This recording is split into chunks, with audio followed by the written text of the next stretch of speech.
It's the Late Fun Guys podcast, Stanley Cup Finals edition. I'm Samir. I got my co-host Mark, and we got a special guest, Carozza. Carozza in the house. What's up? Today we're going to walk you through the entire series, our predictions. What are the keys to winning this series? Mark, this is going to be the Habs' toughest challenge to date. Tampa is a complete team across all aspects of the ice. They have the Stanley Cup pedigree. They have won last year. They dominated the playoffs so far. They've taken out Florida, Carolina, who was your Stanley Cup champion prediction, and they rounded it out by taking out the Islanders, who are the most equivalent team to the Habs. So this series is going to come down to a bunch of things. Let's break it down. Let's start in nets with the goaltending. Well, it comes down to Sam Jam. If you want to beat champs, you got to beat the champs. And the way to do that is going to be in nets. Vasilevsky, he's an elite goaltender, always number one in the fantasy. He earns that. He's tremendous quick legs. His flexibility is there. He makes difficult saves look easy. He always squares up to the shooter. So how are you going to beat this guy? It's going to be by lifting the puck. It's going to be by putting traffic in the nets and getting rebounds. The Islanders' last 10 goals, 6 of them were on elevated shots, 4 of them off rebounds. So that's going to be the key for Montreal. How do you beat that guy is doing exactly those things, and they'll give them an opportunity there. For me, Carey Price in nets needs to be Carey Price. He needs to be Conn Smythe caliber. Anything short of that, it'll be the difference maker in this series. Carey Price, if he can keep it up, then that's how the Habs can do it. Carozza, I got to agree with you there. Carey Price has been playing phenomenally well. He's definitely hit his Vezina level. I think he's the favorite for the Conn Smythe. He started off Vegas odds like plus 44,000, and now he's plus 150. So it's looking good for Carey Price, and I think he's the core and heart and soul of this team. That being said, they're going up against Carey Price 2.0, younger, just as big, just as clutch. Vasilevsky is 4-0 in his last 4 elimination games with 4 shutouts. I don't think you have a bigger clutch stat than that. This guy is ready to bring it. He said in his press conference when they were previewing the series that he's going to give it his best effort. And I think the Habs are going to have a tough time. When you look back at the previous series, Carey Price was able to get in the heads of all of the opposing forwards, right? He played this mental game with them, making some huge stops. I think you're going to see some huge stops by Vasilevsky, and this might be the first time where the Habs might be nervous about shooting and start thinking too much. So I think this is going to be a really tight series in nets. You're going to see a goaltending battle like we've never seen in playoffs before. It's going to be very exciting. But that means that if anyone's going to be in front of the net, you're going to see a lot of net front presence in this series. The defense have to be solid. Yeah, and it starts with Victor Hedman. That's a 30-minute-a-night monster. One opportunity there, he is playing with Ruda, he's not a top 4 defenseman. So I think when you look at like a matchup wise, we saw Cole Caulfield, his speed. He was able to beat McNabb there on that goal in Game 6. So that could be an opportunity there. But then when you looked at McDonough and Chernak, that's a solid shutdown line right there. I don't think the Habs have seen anything close to that. So that'll be tough to get through. And then McDonough and then Sergachev on the third line.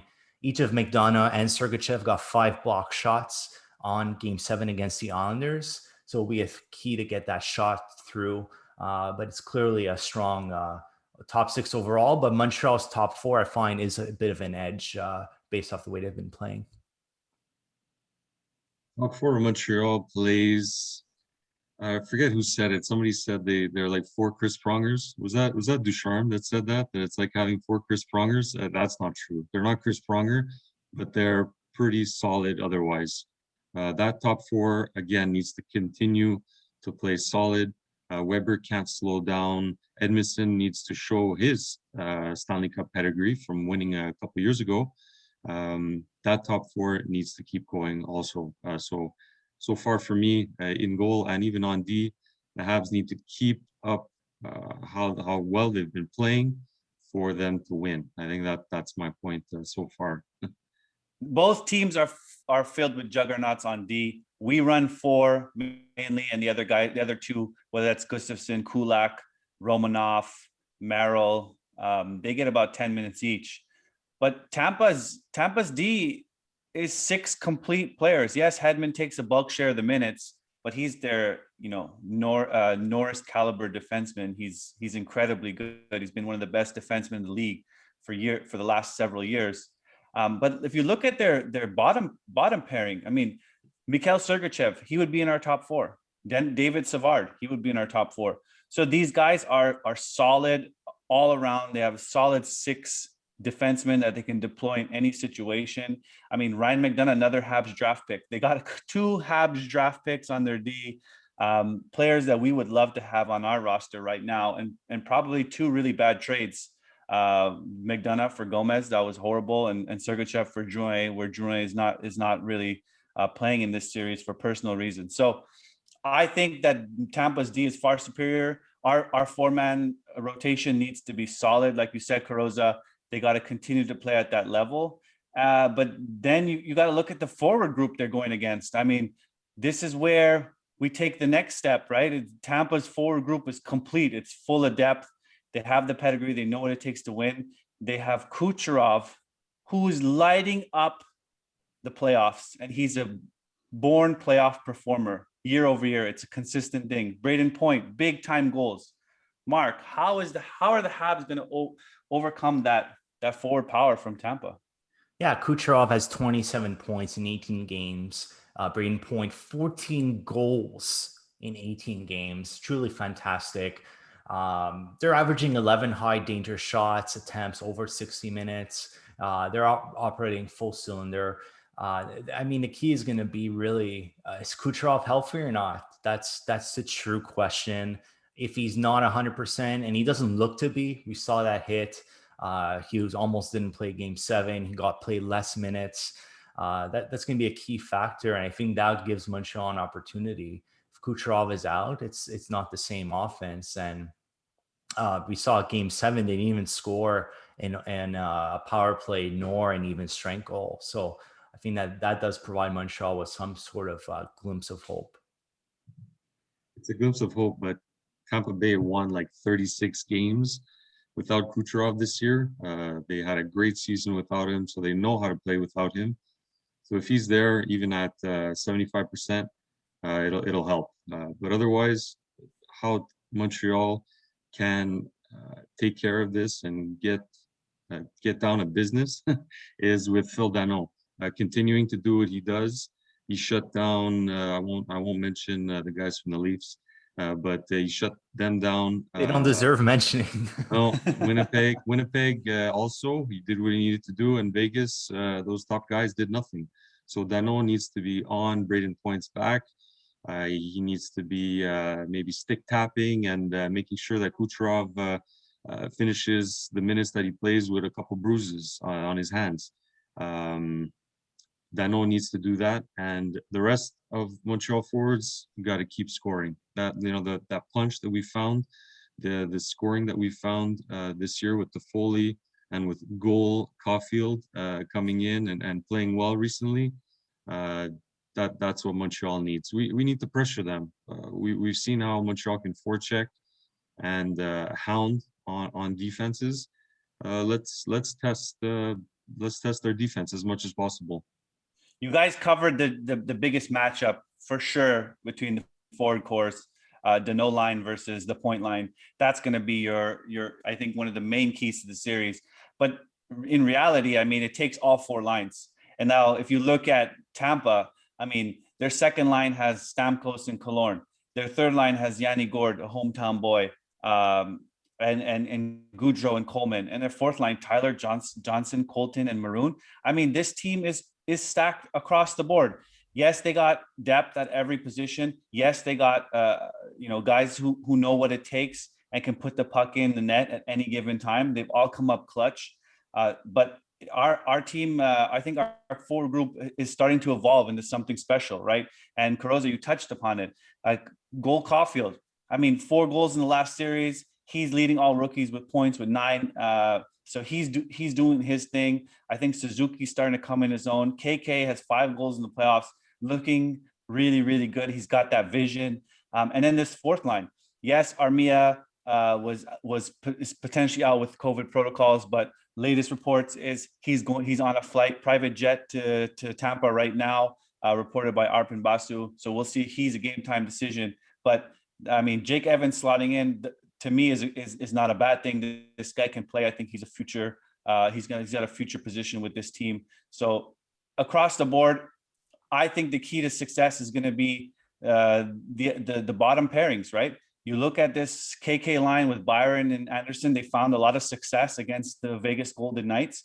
I think they got to continue that. Anderson has to continue to hit, play hard. The forward group's got to use their speed to their advantage, continue to forecheck, create turnovers. And then the fourth line, I mean, they were creating havoc across the first 3 series, right? Since game 5 of Toronto. So that line needs to continue. And then to me, it's like, it's super tight. We talked about all 3 positions. I mean, it looks like it's 50-50 at this point. And that what brings us into special teams.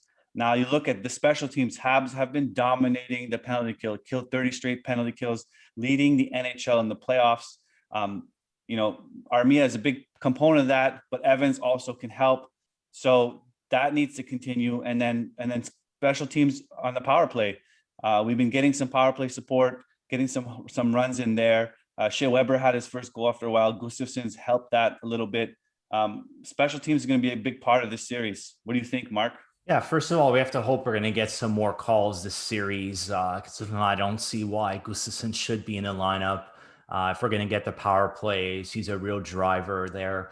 So we'll have to hope for some more favorable calls, number one.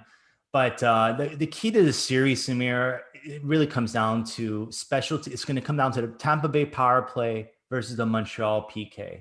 Tampa scored 11 power play goals in their 18 playoff games so far. So the way I see it, and they have a tremendous record. They were able to win many games. But it's going to come down to if Montreal, I believe, if Montreal gives up more than 4 power play goals, they won't win this series. They're going to have to really limit them, block a lot of shots, and limit the penalties too. If you give a juggernaut like that so many chances, they're eventually going to execute. So that's the key. And really Kucherov, if he really is hurt, that does diminish their power play too. Yeah, it's true. If you look at where the Habs had a tough time was when they were giving up too many power play chances to the opposing teams, right? And discipline is going to be a key factor. Carozza, what are your thoughts on special teams for this series? We got to stay 5-on-5. Tampa Bay is deadly. I know if we're on power play for 6, 8, 10 minutes a game, that top 4, our D is going to be even more tired and not going to be able to keep up with them. So we have to stay off the power play. So Dano stick checking these guys. Can't take any stupid hookings, and it's gonna be tough. Sure, our penalty kill is gonna continue to be good. We're not gonna slow down. We're gonna, if Tampa Bay scores, it's because they've got incredible skill on that first power play. The second power play unit of Tampa has like Palat and sure Tyler Johnson. They've got good skill on that second power play, but our penalty kill is good enough to shut those guys down. So it's going to be important that we play 5-on-5. I think that's how we can push the ice, squeak in like a stretch pass every once in a while. Montreal's been good at a stretch pass from before their blue line to the other team's blue line and really get them on the run. I think if we can do that and get it deep and keep our forecheck, being 5-on-5 for me is important, excluding the fact that sure, we need to have a good penalty kill. And maybe if we can get a good power play goal in there, yes, we need a few power play goals this series to win the cup. What worries me the most in this series is our penalty kill versus their power play. It's the most lethal in the game. You talked about it, Mark. You hit the nail on the head. And this is going to come down to confidence. So if Tampa cracks a few power play goals very early, they might be rolling that confidence. And the way our penalty kill works is we put a lot of pressure on the puck carrier and the player who's holding the puck in the zone. Tampa has the skill to make a deke or two to get the puck to the other side, to the open man. And they're really effective at cross ice passes and moving the puck extremely well. They got juggernauts on their PP: Stamkos, Kucherov, Point, Hedman, Sergachev. I mean, that's lethal in across the entire NHL. It's probably the best power play line in the NHL. So that's going to be key for me, is just confidence in terms of special teams. And that leads us to intangibles in this series. I mean, you got the coaching staff. Ducharme's expected to return for game 3. He's still got Luke Richardson behind the bench, Alex Burrows. So they're going to have to adjust their special teams and how they play that style against Tampa. And I think you might see for the first time some coaching influence in this game that maybe plays little head games. Yeah, and but I mean, the coach we have now, I mean, he's looking good. So with Richardson, I don't see any issues there. And we're gonna have home ice game 3, game 4, hopefully game 6. Hopefully we'll have more fans in the building to get under the Lightning skin. But I mean, John Cooper's been there, done that. Just if Tampa thinks, they're going to have the cup handed to them, they're wrong. Montreal's a hungry team, so it's going to be a very even battle in terms of intangibles.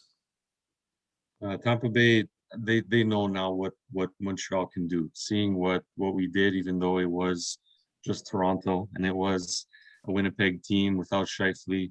And Vegas, I think Vegas is where Montreal really showed what we can do. And so that next step is the Stanley Cup Finals.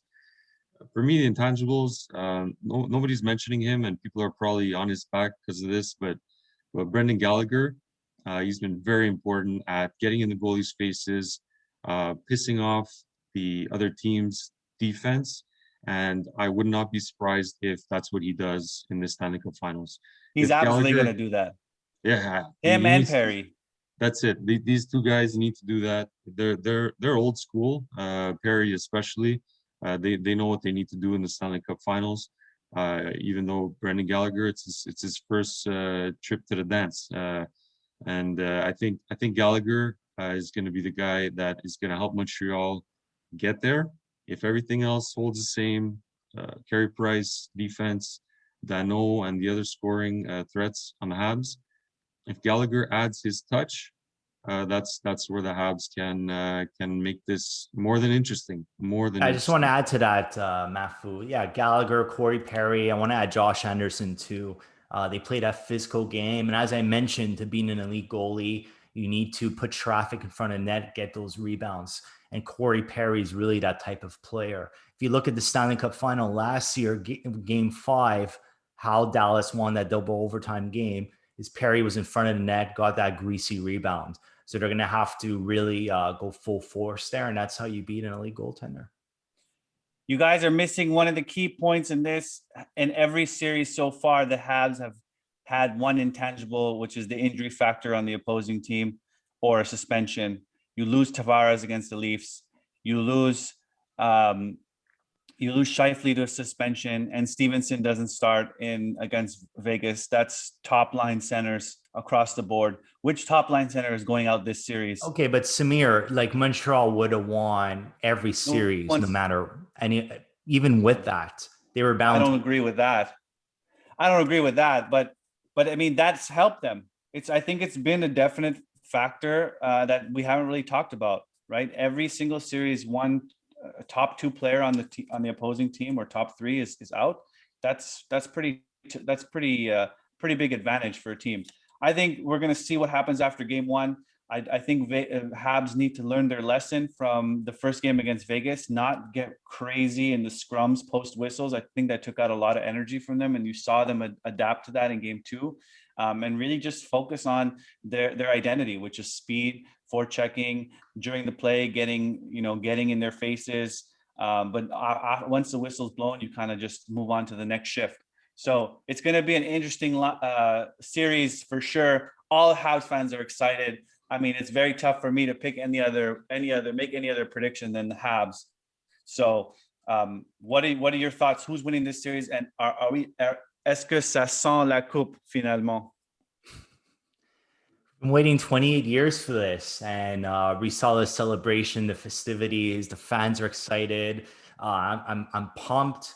I mean, we saw against Vegas that first 10 minutes of game one. We weren't sure. Everyone's like Vegas gonna win. Montreal's heavy underdogs here, and they really stepped up. They didn't score that goal. Vegas ended up scoring, but we knew they had a chance after that. We knew they could keep up. So I think the first 10 minutes against Tampa will be key also. That'll give us a demonstration if they could do it. I think they can. It's not going to be an easy series. We know that. But I just think for me, the Fleury, that was the Marty McSorley of the Naughty Three. So I think that they're destined to win. And Mark, what's your prediction? How many games? 7. 7. Montreal in 7. Yeah. Carozza, who do you think? How many games? You just want a prediction because my heart just wants them to win. It can be in 12 games. Do they play 12? No. They'll play 7. And Mark, if they win in 7, great.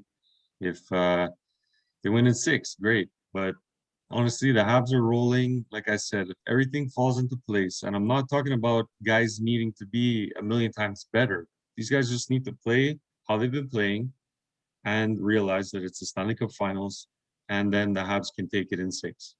That's my prediction. Habs in 6. Analytically and on paper, Tampa wins this series 100 out of 100 times. But there's some juice. There's something in the air with the Montreal Canadiens and the way they're all bought in and committed to playing. The ghosts of the Bell Center are on their side. We saw so many posts against Carey Price and these big shots.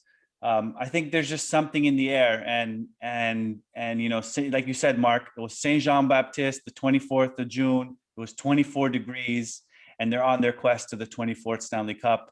I think the Habs got this one. It's going to be a 6-game series. Montreal in 6. We're going to win this on home ice, and the fans go crazy. And hopefully you bet on Canadiens at plus 225, and you get a nice payout there.